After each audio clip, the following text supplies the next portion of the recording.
பிசாசினால் இயேசுவுக்கு ஏற்பட்ட முதலாம் சோதனை. இது உங்கள் வாழ்க்கையில் தினந்தோறும் நடக்கிறது.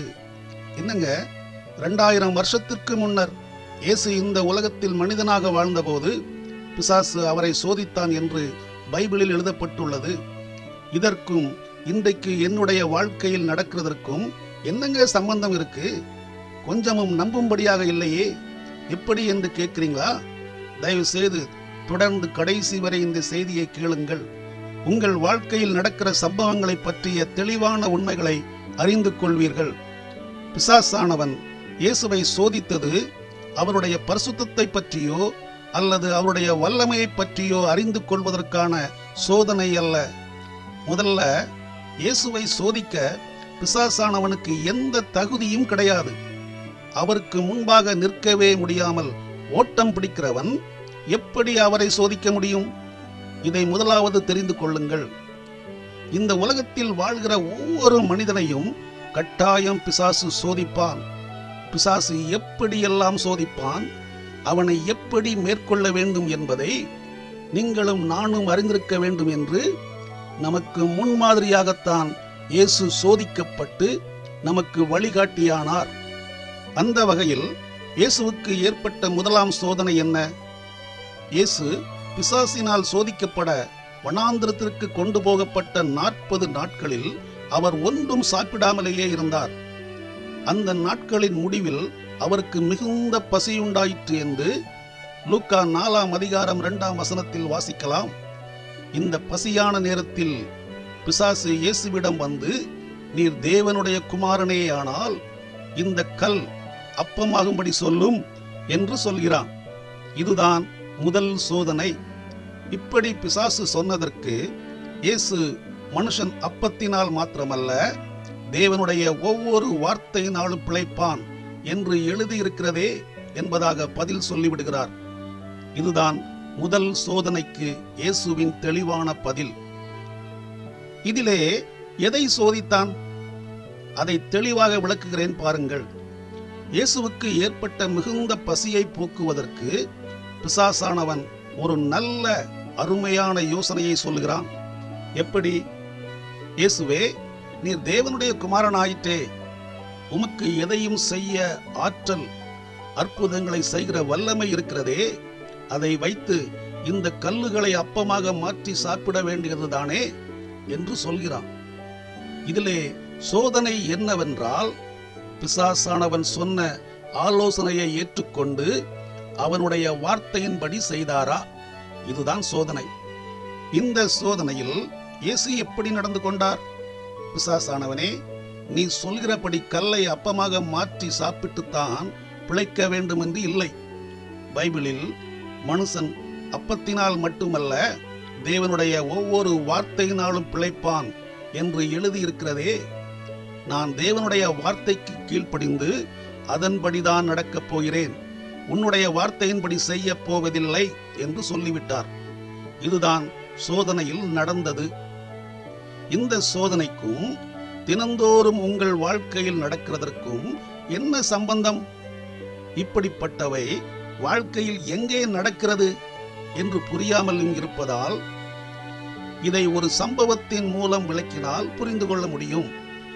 இயேசுவோடு இருந்த சீஷர்களுக்கு இயேசு உலகத்தில் இருக்கிற வரைக்கும் சாப்பாட்டிற்கோ வேறு எந்த அவசியமான தேவையை குறித்தும் கவலை இல்லாமல் வாழ்ந்து வந்தார்கள். இயேசு உயிர்த்தெழுந்து பரலோகம் போன பின்பு அவருடைய சீஷர்களுக்கு சாப்பாட்டிற்கும் அவசியமான காரியங்களுக்கும் பணம் தேவைப்பட்டது. இந்த தேவையை சந்திக்க சீஷர்கள் என்ன செய்ய என்று ஆலோசனை செய்கிறார்கள். அவர்களுக்கு இருந்த திறமை, தொழில் அனுபவம் இவைகளை பயன்படுத்தி சாப்பாட்டிற்கும் பண தேவைக்கும் ஏதாவது செய்து ஆக வேண்டும் என்று சீஷர்கள் படகை எடுத்துக்கொண்டு கடலில் மீன்பிடிக்க சென்று விட்டார்கள்.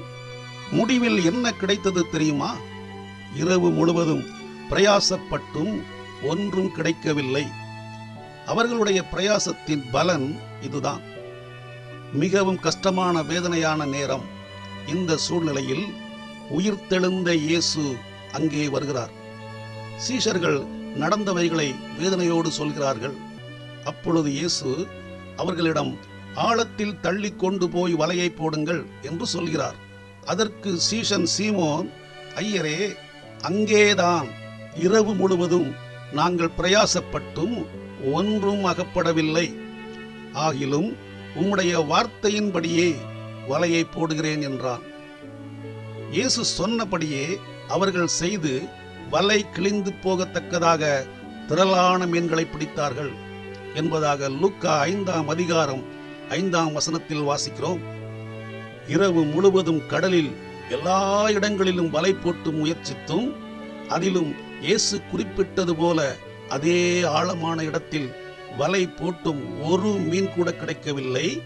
ஆயினும் இப்பொழுதோ உம்முடைய வார்த்தையின்படியே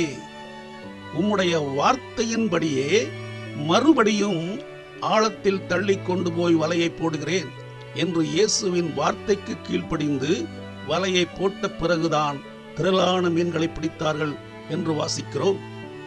இப்பொழுது உங்களுக்கு புரிந்திருக்கும் என்று நினைக்கிறேன். மனிதர்களுக்கு தினந்தோறும் ஏற்படுகிற ஒவ்வொரு பிரச்சனைக்கும் அந்த பிரச்சனையை எப்படி சமாளிப்பது அல்லது அதற்கு என்ன செய்ய வேண்டும் என்பதை குறித்து மனிதனுடைய மனதிற்குள்ளே பிசாசானவன் விடாமல் பேசிக்கொண்டே இருப்பான். அதன்படி செயல்படும் போது பிரச்சனைக்கு தீர்வு, தேவைகளுக்கு ஏற்ற காரியங்கள் கிடைக்கும் என்பது போலத்தான் தெரியும். பிசாசானவனின் வார்த்தையின்படி நடந்தால் சில வேளைகளில் உடனடியாக தேவைகள் தீர்க்கப்படலாம். ஆனாலும் பின் விளைவுகள் வேதனையாயிருக்கும். உதாரணமாக, உங்களுக்கு பண தேவை ஏற்பட்டிருக்கிறது என்று வைத்துக் கொள்ளுங்கள். உடனே பிசாசு மனதிலே என்ன சொல்கிறான்? கல்லை அப்பமாக மாற்றி தேவையை சந்திக்க சொன்னது போல இருக்கவே இருக்கு, நகையை அடமானம் வைத்து பணமாக மாற்றிவிட வேண்டியது தானே. அல்லது சொத்து பத்திரம் இருக்கா, அதை அடமானமாக வைத்து பணமாக மாற்றி தேவையை சந்திக்கலாமே. அல்லது ஒன்றுமே இல்லையா, வட்டிக்கு கடன் கொடுக்கிறதற்கு தான் எத்தனையோ பேர் இருக்காங்களே, அப்படி வாங்கி சந்திக்கலாமே. பணம் வந்தவுடன் கொடுத்து விட போகிறோம், அவ்வளவுதானே. இப்படி ஏதாவது ஒன்றை மாற்றி தேவையை சந்திப்பதுதான் பிசாசின் ஆலோசனை. அவனுடைய ஃபார்முலாவே அதுதான். முடிவு என்னவாகிறது? கடன் ஒரு பக்கம் ஏறிக்கொண்டே போகிறது. வட்டி கட்டுகிறதற்கு முடியாமல் அதுக்கும் கடன் வாங்க வேண்டியதாகிவிட்டது. அடமானம் வைத்த நகைகள் மீட்க முடியாமல் அப்படியே போய்விட்டது. இது ஏதோ தத்துவமோ அல்லது பிரசங்கமோ பண்ணவில்லை. என்னுடைய வாழ்க்கையில் தினந்தோறும் ஏற்பட்ட சம்பவங்களுக்கு, சோதனைகளுக்கு மனதில் தோன்றிய ஆலோசனைப்படி செயல்பட்டதின் விளைவுதான் இது. இதை அனுபவித்துத்தான் பேசுகிறேன். சுமார் 25 வருடங்களுக்கு மேலாக என்னுடைய தகப்பனாரும் நானும் செய்து வந்த தொழிலை விட்டுவிட்டு வெளியே வா, நான் உன் குடும்ப வாழ்க்கைக்கு தேவையானவைகளை தந்து உன்னை வழிநடத்துவேன் என்று 2005ஆம் வருடம் ஆண்டவர் என்னோடு பேசினார். அந்த வருடத்தில் என்னுடைய தகப்பனார் இறந்து விட்டபடியால் அந்த தொழிலை என் உடன் பிறந்த ஒருவருக்கு எழுதி கொடுத்து விட்டு வெளியே வந்து விட்டேன். அப்போது அதற்காக பணமோ வேறு எதுவும் வாங்கவில்லை. அந்த தொழிலை விடும்போது அதிலே சுமார் 50 பேர் வேலை செய்தார்கள்.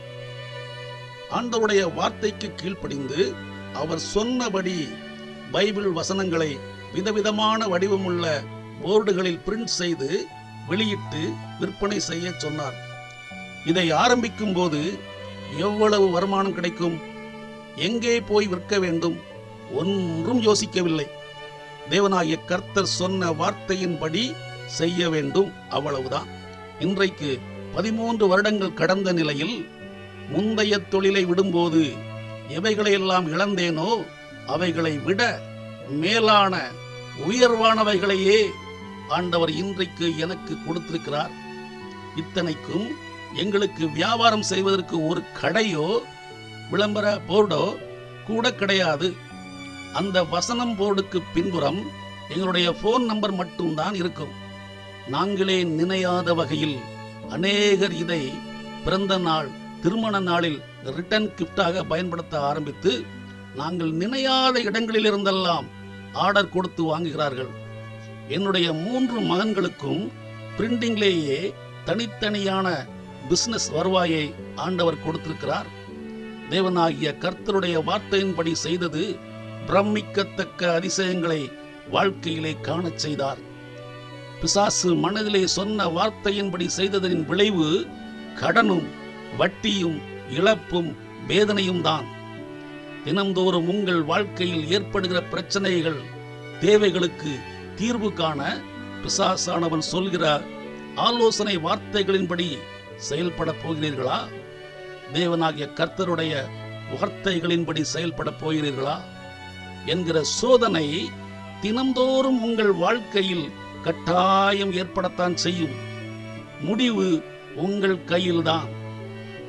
இதே போல பிசாசு சோதித்த மற்ற சோதனைகளை பற்றிய செய்தி வீடியோக்கள் தொடர்ந்து வரும். தவறாமல் கேளுங்கள். தேவனாகிய கர்த்தர் உங்களை ஆசீர்வதிப்பார். ஆமென்.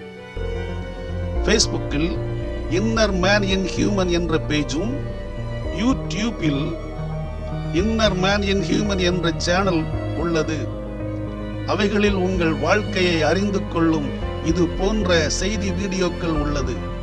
அவைகளையும் பாருங்கள்.